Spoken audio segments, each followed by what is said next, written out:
Okay, good evening and welcome to a special Moshe Shabbos edition of Just Daf It, part of the Greater Yeshiva YouTube. Today we're doing the Nedarim Daf Pei Aleph, number 81. Tonight we're doing Daf Pei Aleph. Just had a nice workout. Went up to the Yeshiva, up the hill in the Beit Zion. My father-in-law used to teach and played some basketball over there. Not guys from the Neve. Neve guys don't play basketball anymore. They do other things on the phones most of the time. They used to play basketball apparently, but they don't. So I play with some Israeli guys from Shapira's out of Yeshiva, 18, 20-year-old guys. They're definitely more in shape than me. That's what I can say. They do travel a lot. They don't follow a lot of the rules. They have their own rules. But it is a good workout for me. I'm trying to lose a little weight. A little discouraging. I came back, my stomach didn't change. I thought like it would shrink when I came back, but it didn't. So I'm gonna have to keep on playing. But the truth is that I really enjoy. It's not just about the exercise. I enjoy playing basketball because, I'm a good athlete and I used to love playing basketball. So it's the best way to exercise things that you enjoy doing. That's motivation itself. I'm not going there to exercise. I'm going to play basketball. That's how I look at it. All right, let's start. On the bottom of Payam Bees, about 8 lines up from the bottom, we left off Rami Rabbi Yossi. The Gemara says we have a stira, we have a contradiction in the sheet of Rabbi Yossi, based on the following. Right, we said our Mishnah, according to Rabbi Yossi, that not showering, not bathing is not considered inu nefesh, not considered an affliction, and therefore a husband wouldn't be able to make for the nether of his wife. If she takes a nether, I'm not going to take a shower. Now, we'll discuss maybe he can be made fair because dvarim shebeino lebeina, it affects relationship between him and his wife. So maybe for that reason he could be made for the nether, but at least for inu nefesh, it's not good enough according to Rabbi Yossi. So the Gemara asked on that. The Brayse says, "Mayin shel bnei ha'ir chayen v'chay acherim chayen kodmen." Let's say you have people in a city, they have a spring or a well in that city, right? And there's only one spring, and people from a neighboring town come and they want water from that town. So who comes first? The people in that city, because it belongs to them. It's their well. Let's say they both have enough water, both towns, but there's only enough water for animals of one of them, or their town, or the other town. Their animals, right, get fed before the animals of a neighboring town, because it is their well after all. Let's say they have enough water for drinking, they have enough water to feed their animals, but there's only a little bit of water left to wash their clothes. So who comes first? So the Brayse says, right? The water should be used for, right? That's the way the whole Torah works, right? Chayecha kodmen, we learn. Well, I think we're going to talk about this in the next stop, that, right, if you're traveling in the midbar and there's only enough water for one person, right, your life comes before somebody else. That's the Rabbi Akiva taught. Your life comes before other people. It's hard to imagine. People like to think that the best person and the most virtuous person is someone who will give up their life. The martyr will give up their life to save another person. But that's not that way the Torah sees it. The Torah sees it that you have to value your life more than someone else. So that's the halacha.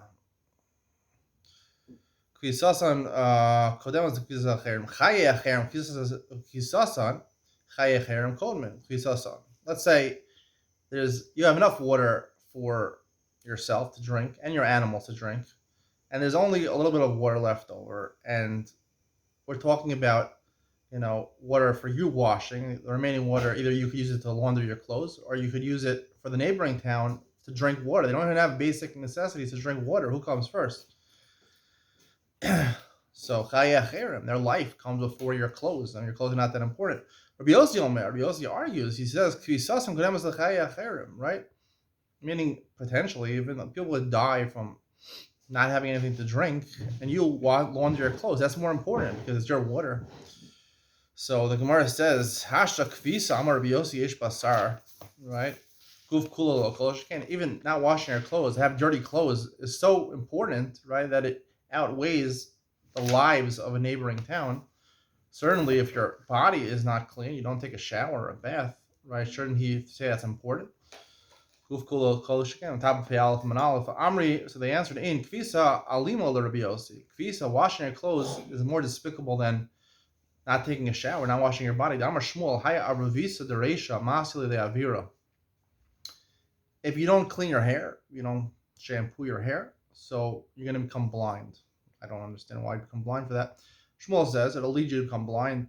Aruvisa demani, right? If your clothes are not clean, you don't want launder your clothes. Masili de shamamisa, that makes you crazy, right? Aruvisa de gufa masili de shichni v'kivi. If you don't wash your body, so it'll come, you'll have pimples and boils on your body. So clearly, out of all three things, the worst thing is to go crazy. If you go crazy, you can't function. A shota, someone who has psychiatric problems, he can't function normally. So that's the worst. So according to Biosi, who bases it on Shmuel's statement, it's more severe not to have clean clothes than to not have a clean body. Shalchom bitam, they sent from Eretz Israel. He's haru ba'aravisa, he's haru b'chabura, he's haru b'bnei aniyim. Shemahan Tetzei Torah. 3 teachings related to what we were talking about before, partially.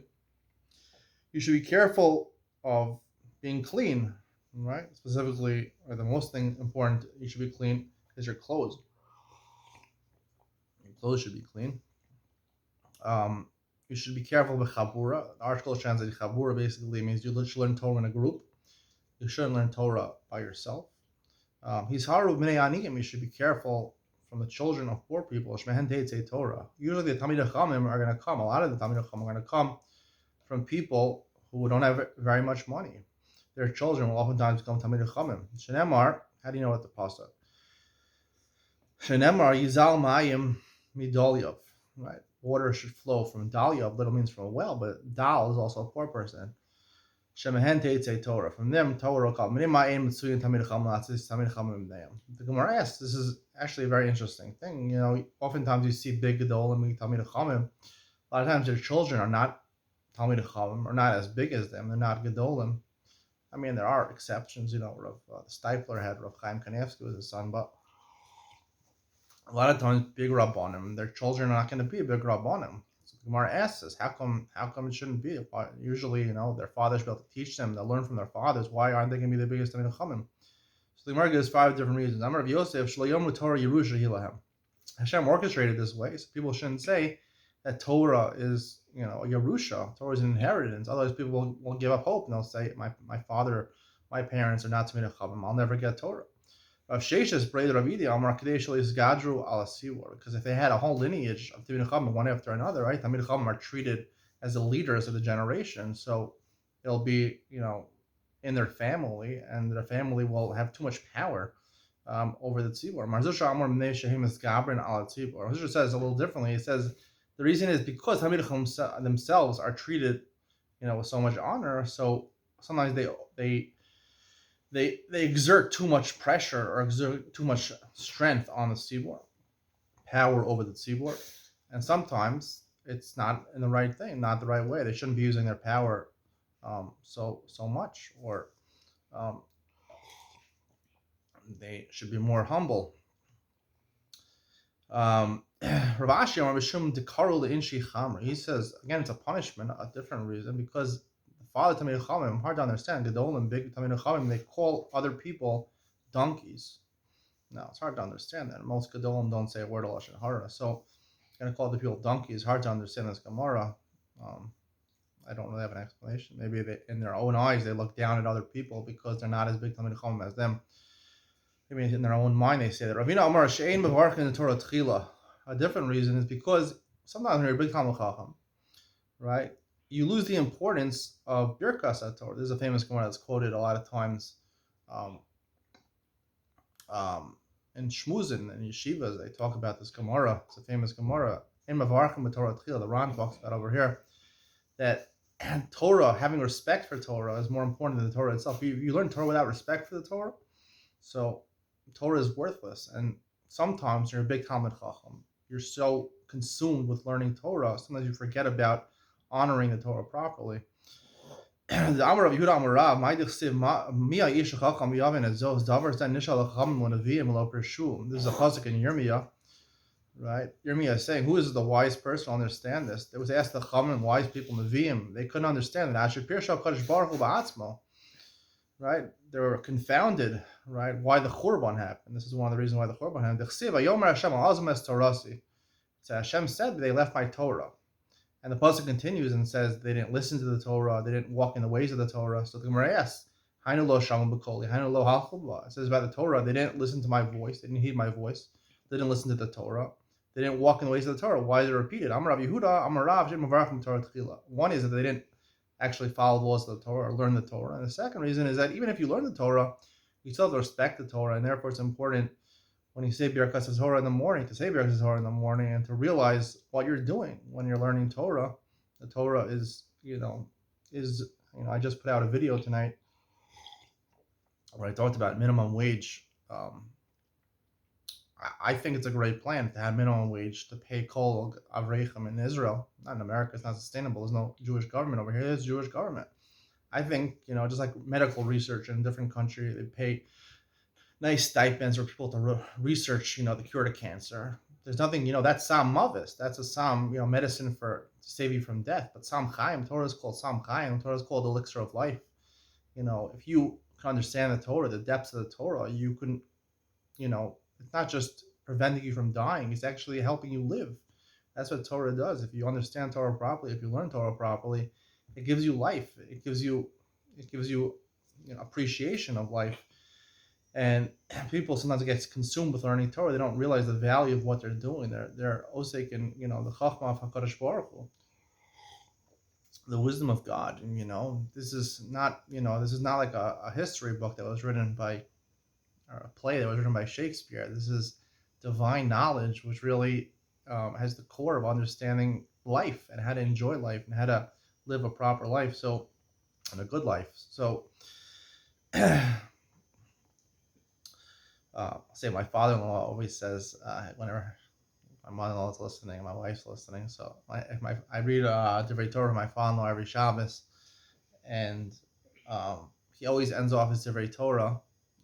He had like sichot, where he wrote like on the parsha, probably on the Yom Tovim also, like a 3 or 4, 5 or 10 minute speech or whatever, to give over. So I read it for Shabbos Sudas for Dvar Torah, and he always ends off the Dvar Torah. He says, and with this, if we internalize these lessons, we will live a better life in this world and the next. And that's true. It's not just the next world. Everyone thinks if you learn Torah, you keep the mitzvahs in the next world, but really also in this world. As my father-in-law said, he says, in this world, live a better life in this world and the next. And that's the Torah. We have to appreciate what Torah is.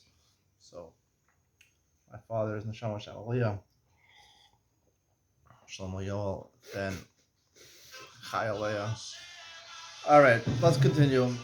So the Gemara says,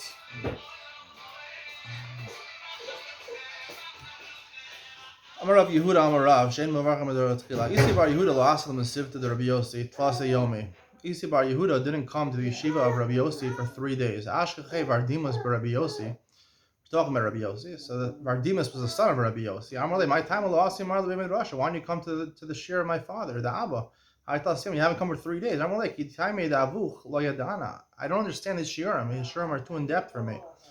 Hecha Esai, how could I come? I'm like, Lema Mar, my kamarle. He said, tell me what's bothering you. Maybe I can explain it to you. I'm like, had the Tanya, Rabbi Yossi Amar Kvisasam Kodem Es Lechai Yacherim Kraminon. Where did Rabbi Yossi know this? He says that laundering your clothes takes precedence over other people's lives, giving them water because they're thirsty. They don't get to drink. I'm like, Yasiv Mikrushem Yul Behemtom. And it continues as in the pasuk, right? These are the pasukim that talk about Arei Leviim, the cities of Leviim, also people Arei Miklat. And it says you have an open space around the cities that also belong to Leviim. It says for the Behemtam, the Chayatam, they're seemingly they're animals. My Chayatam, what does it mean? They're animals. Ilema Chaya literally means a wild animal. Right? Just saying Behema includes any type of animal. It doesn't have to be, includes a wild animal also. Elamai chayasam chiyusa mamish. Pshita, when you say it's meant to live over there, right? The open fields were to produce grain, whatever, to live, right? It's obvious those things, right? Anything which is necessary for them to live on shouldn't belong to them. Shita alav kfisa, the haika sara daravusa. Must be talking about. That's where Rabbi Yossi learned it. The only thing we're talking about, what is chiyusam, their life, something that gives you life, right? If your clothes are clean, so you're able to have your mind is settled, and if your clothes are not clean, it often makes you kind of crazy. So that's what the Gemara says. Rabbi Yossi ain't elu nidre in nefesh. So Rabbi Yossi said in the Mishnah, the following are not called in nefesh, meaning washing your body, and for a woman not to put on makeup or jewelry, that's not called inu nefesh. So he can't be made for according to Rabbi Yossi because of inu nefesh. What about the second reason that a husband can be made for Nedarim? Because dvarim shebeino lebeino, it affects the shalom bayis, it affects the marriage. Tashma, Am Rabbi Yossi, ein elu nidre inu nefesh. He said these are not called Nedarim of inu nefesh. But you can imply from that, dvarim shebeino lebeino havyan. It sounds like they're not inu nefesh, but the other type of Nedarim they are. They can be made for that reason. Right, we said before it's different. They made for dvarim shebeino lebeino, right? It's only effective until she marries someone else. Even after you divorce her, it's effective. But if she marries someone else and it's no longer effective, in other words, inu nefesh is effective forever. So that's the nafkamina. So the Gemara says, "Dilma l'didu kamar lo." Maybe really Rabbi Yossi was just talking to the Rabban. L'didi afil dvarim shebeino lebeino lo havyan. According to me, it's not even dvarim shebeino lebeino. You can't be made for it at all. Didchu. According to you, the Rabban, Damrisu havyan nidre inu nefesh. Only the ein elu nidre inu nefesh. You say, right, that he could be made for. Say to me one. Say that. At least admit to me that they're not nidre inu nefesh. You can be made for because dvarim shebeino lebeino, but not in a nefesh, right? But me, I don't hold her. You can make for any reason. So the Gemara is not sure. So what is the halacha? What do we hold like Rabbi Yossi would hold? Now we don't hold like Rabbi Yossi probably, but the Gemara ask anyway. Rav Barava owner Mayfair. Rav Barava says Rabbi Yossi would say you could be Mayfair. Mishum dvarim shebeino lebeino. Rav Huna Amar ein Mayfair. Rav Huna says you can't. Top of pay Allah from a base. Shlomat seen a shul shemeis ba'afar pir. The reason you can't be made for Nedarim because what are you going to say? She doesn't wash. She doesn't take a shower. She doesn't bathe herself. She doesn't perfume. So we never found that a fox is a metaphor. A fox doesn't dye its own hole, right? Foxholes. People make foxholes. Foxes make foxholes, and when you make a foxhole, even though they're the one who make the foxhole, so they know what's going on over there. Similarly, when a husband is together with his wife. So therefore, he's accustomed to his wife, just like a fox is accustomed to his foxhole, and therefore it doesn't bother him so much, and therefore it's not called dvarim shebeino lebeino. Does not sufficient enough grounds for him to be made for the nether. Tanya kavasi de Rada Barava. Gemara brings a brisa in support of Rada Barava that he could be made for. The first opinion, dvarim sheyesh behen inu nefesh, mefer. The brisa says dvarim that have inu nefesh, mefer bein beino lebeina, bein beino lebeina cherim. If it's inu nefesh, an affliction for her, like fruits, according to everybody, she's not going to eat any fruits or she's going to fast. So whether those things are directly affect him or are between her and some other people. Nefesh, but if it's not in nefesh, beino lebeina mefer, beino lebeina chera eno mefer. If they're not in nefesh, so he can only mefer like dvarim shebeino lebeina, things that affect him. Ketzad, the Bryce is going to explain. Amra konim peros elai. She said, I'm not going to eat fruits. Hareze yafer, right? Whether she meant his fruits, the fruits of the husband, or the fruits of somebody else, right? Because that's inu nefesh, right? It's an affliction. The reason he's made for the nedarim is to protect her, right? Protect her from causing herself tsar, pain. However,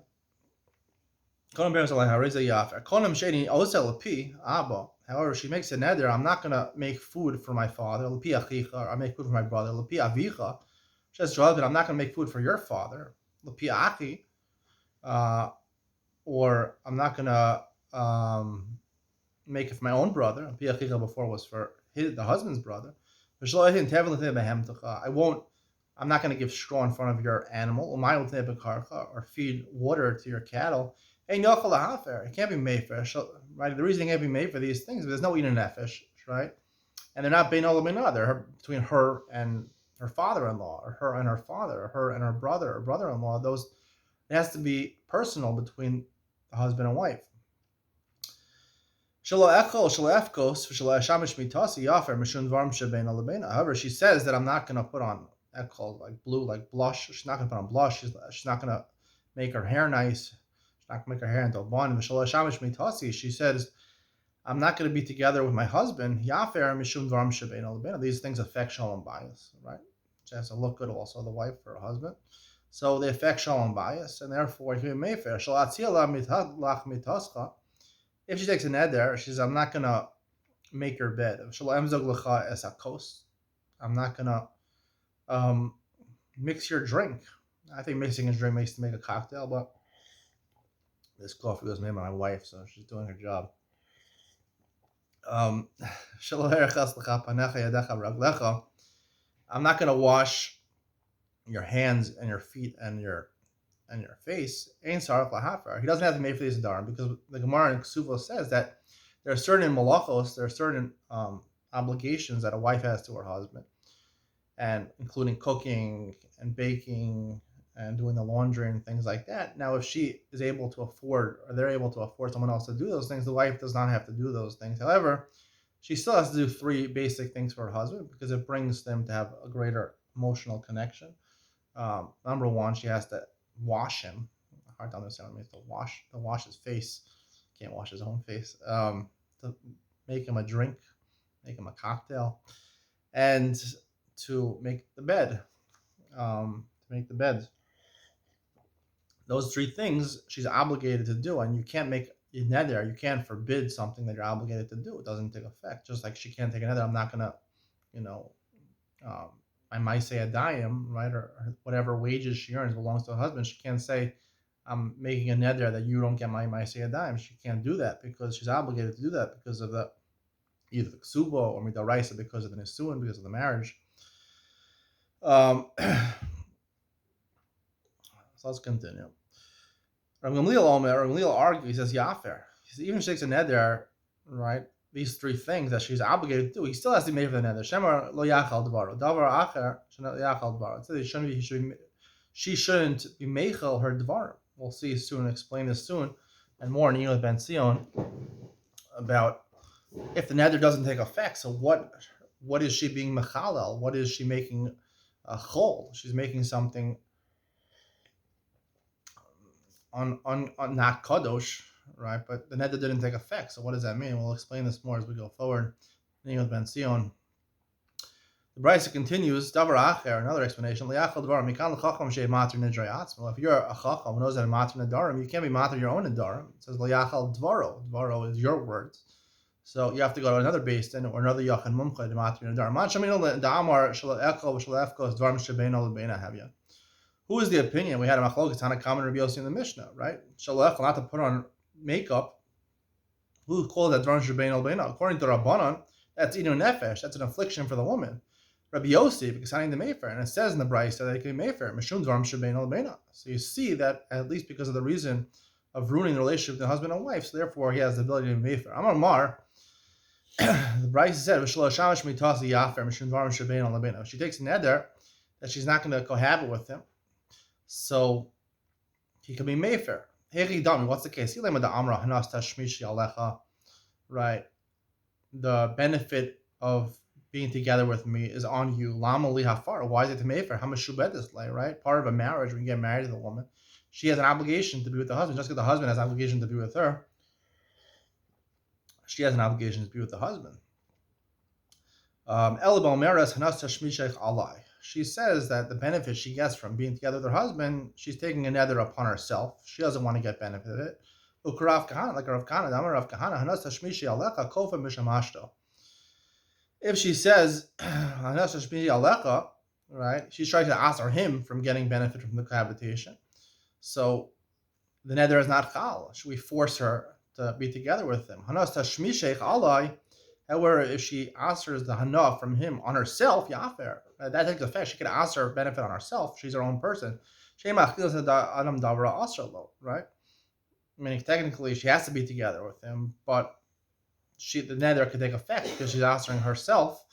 So therefore we force him to make for the neder. We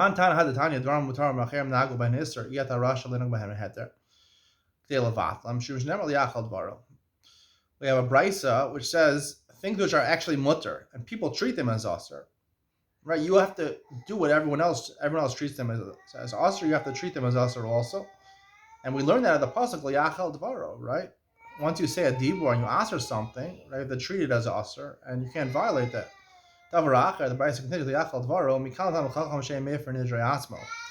The Brayso says another thing we learn in this pasuk, Liachal Dvaro, that a Talmud Chacham can't be made for the Nedarim, he makes himself. Mani, who is this? Rav Gamliel, like we said before, this is the exact two things that Rav Gamliel said before. That's the conclusion of tonight's share. Stay tuned for Yunus Ben Sir, and we discuss the Shita of Rav Gamliel more, this idea of Lo Yachal Dvaro, if there's no neder, so what Isser is there? The Ran says maybe there's an Isser Rabbanan. Talk more about it and elaborate on that in Yunus Ben Sion coming up next.